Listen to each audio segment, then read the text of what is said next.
Hey guys, this is Stacy the Cunning Mom and welcome back to my channel. If this is your first time viewing, I want to say welcome and please consider subscribing to my channel. And if you're a long-time subscriber, thanks for sticking with me. So today I am back to do a review of Married at First Sight Season 10 and we're on episode 13 now. This week was kind of amazing because we had some major breakthroughs. Number one, Zach and Mindy. Mindy finally decided to cut the cord with Zach and told him to go kick rocks, okay? And we finally got to the bottom of Michael's lying. This was a major breakthrough, guys. We finally figured out why the man cannot tell the truth. Okay, so we're gonna get into that. If you missed the episode, I'm gonna help you out, okay? All right, so we're gonna start out with Zach and Mindy. So we know that Mindy and Zach decided to recommit. Only God knows why, but they decided to recommit. Wasn't for long though. So Mindy met with her friends and she broke the news to them and they're like, why? Anyway, she told them that Zach said he was going to change. So one of her non-negotiables was him moving into the house and he did not do that. She also asked for complete transparency, for him to be honest with her. He told her about the secret. Finally told her about this huge secret that she was such a liar and she was so dishonest about. And we find out that someone told him that Mindy's ex was going to be picking her up at the airport when they got back from the honeymoon. So apparently the ex wanted to pick her up and she said no. And she had one of her other friends pick her up. Well, that friend told Lindsay that the ex wanted to pick her up and Lindsay told Zach. Now, Mindy specifically asked Zach if Lindsay is the one that told him this huge secret that he was so upset about. And he said no, so he lied. So he lied to her. And that was another one of her non-negotiables. So when she met up with Zach, she told him that, so Zach was like trying to give a toast and how he's so happy and he's in such a happy place. And I'm like, bunch of bull. Mindy was like, well, I'm not in such a happy place because you said you were going to be honest with me. And I found out that Lindsay is the one that told you about the ex wanting to pick me up at the airport. And well, I'll give it to him. He fessed up quickly. It didn't take much for him to fess up. He was like, yeah, well, I didn't want to say that to create any additional problems. So Mindy basically told him, I can't do this anymore. It's over.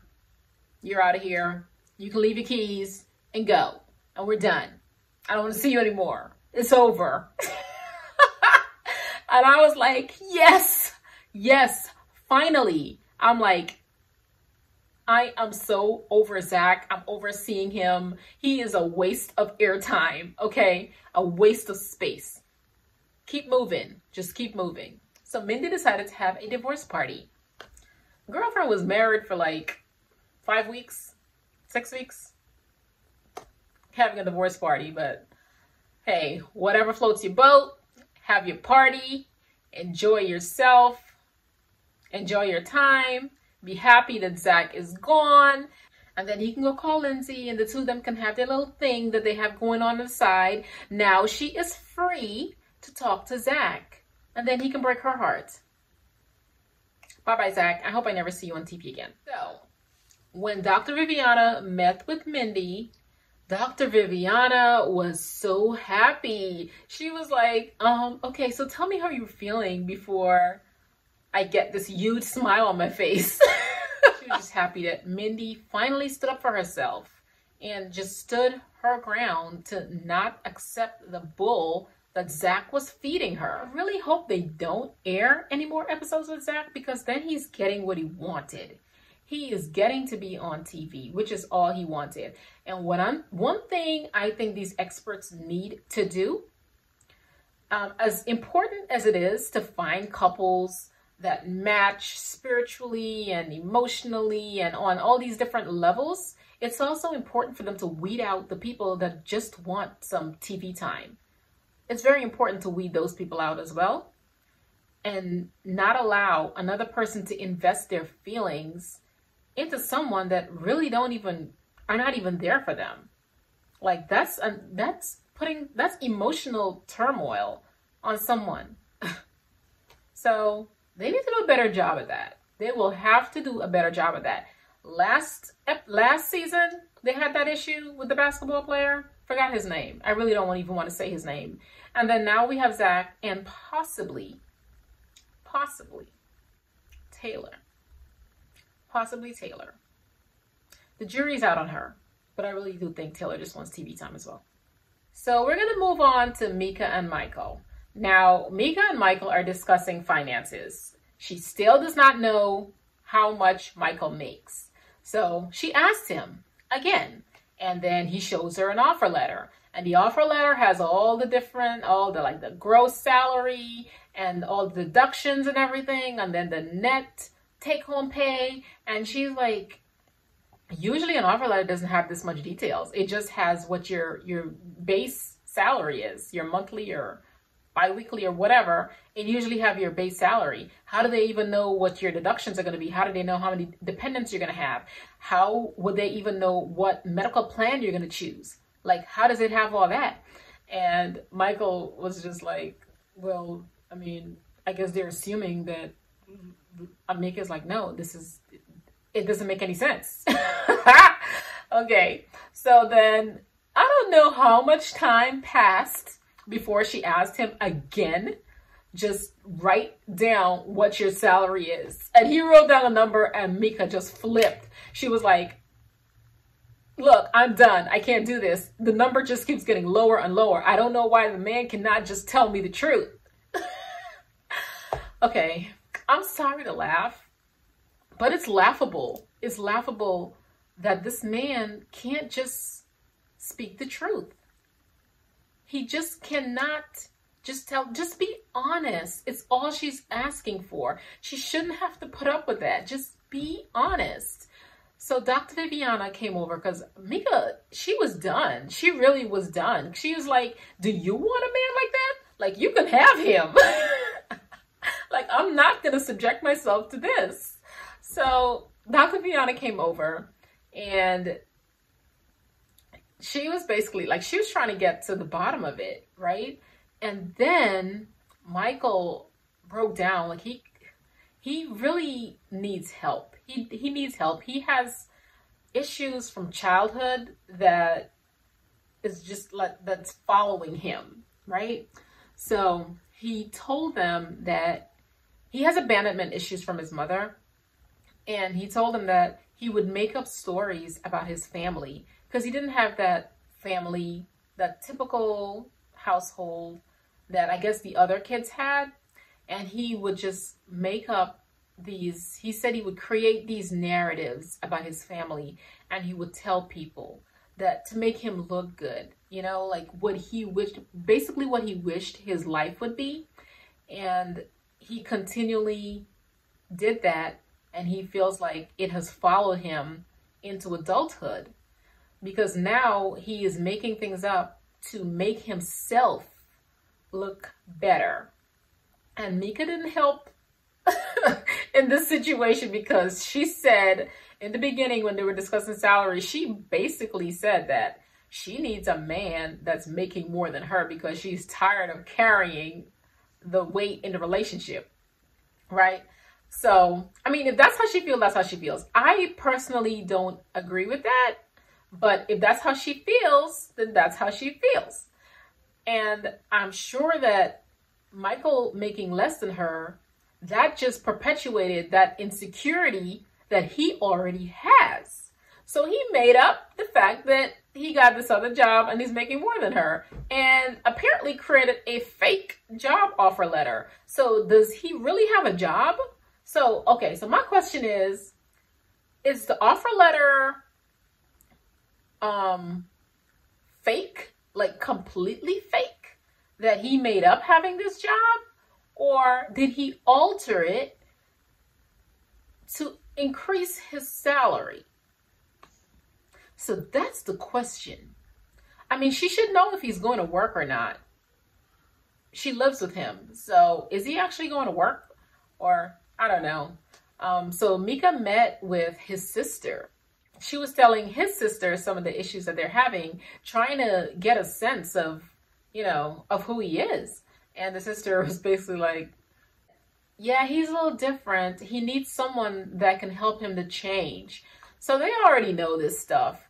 And I can tell that Mika was trying to get some more information, but she wasn't trying to give up much information, which she's in her right not to. That is her brother. This is TV. She does not need to give any information that he does not want to disclose on camera. So if he wanted to talk about that stuff off camera, then, I mean, that's his prerogative. As much as they're on TV, they do deserve some level of privacy as well, right? We don't need to know everything. We might want to, but we don't need to know everything. Okay, so now we're going to move on to Brandon and Taylor. Now, am I the only one that got irritated when I saw Brandon and Taylor on the screen? I did. Just because I feel like they're forcing the relationship. Like, it's just not organic. Yeah, they're just forcing it to make it work, right? Just a lot of like small talk. It just doesn't feel real to me. Anyway, Brandon took her to his old neighborhood, show her where he grew up, and took her to this basketball court, and they started playing a game of basketball together, and they were getting a little touchy-feely. So, I mean, that was good. They were kind of like building up some chemistry there, if you want to put it that way. And it seemed like they bonded. They bonded during that moment. So Dr. Viviana gave them a game to play, and it was kind of a card game. And you either have to give the other person like compliments or give them kisses. And yeah, they got even, and I have to say, even with the kisses, it was like surface level stuff. I didn't feel any emotional connection in anything. The compliments just seemed like they were rehearsed.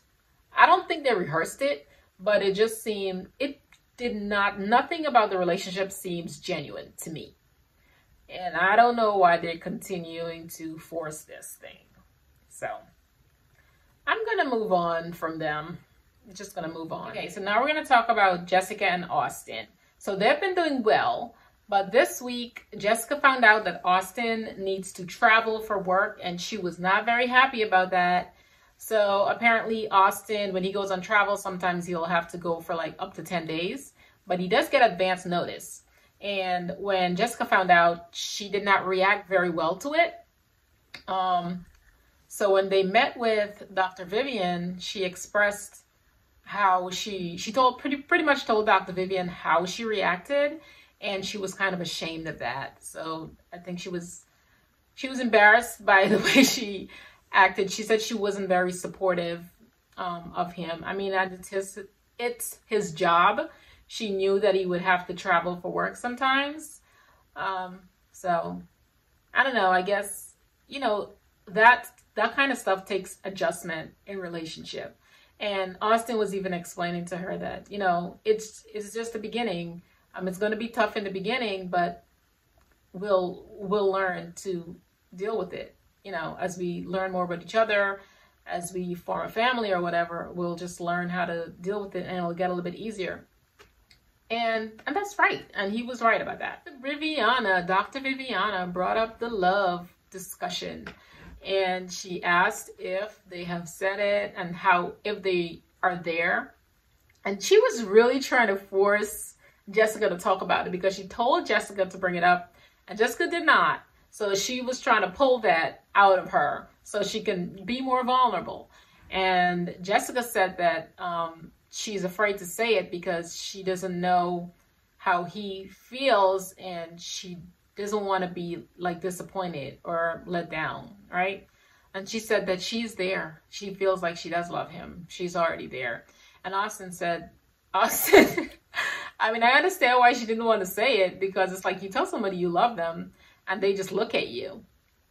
But Austin said that he feels very strongly for her, and he's just not there. He's just not ready to say the word yet, but he feels very strongly for her and sees the future with her. So now we're going to move on to Katie and Derek. So when they met with Dr. Viviana, she encouraged them to talk about issues that from their childhood that may affect them in their relationships right now. And Derek took Katie to his home. He said he moved around a lot, so he has a lot of things in the garage. So he took her there, and they were going through some things in the garage, and they found some stuff from his past relationships. And he was telling Katie about it and about dates and girlfriends and stuff that he did on a date, and Katie was getting kind of jealous. So honestly, they probably shouldn't be getting into details about dates from past relationships. Anyway, there wasn't a whole lot to say about them this week, but next week it looks like it's going to be explosive for the two of them. So we'll just have to wait and see how that goes. So if you enjoyed this recap review, please leave some comments below and let me know what you think. And also, I would like to hear some feedback from you if you saw the episode. Like, what did you think? Give me that thumbs up if you enjoyed this video, and I will see you in the next one. Bye-bye.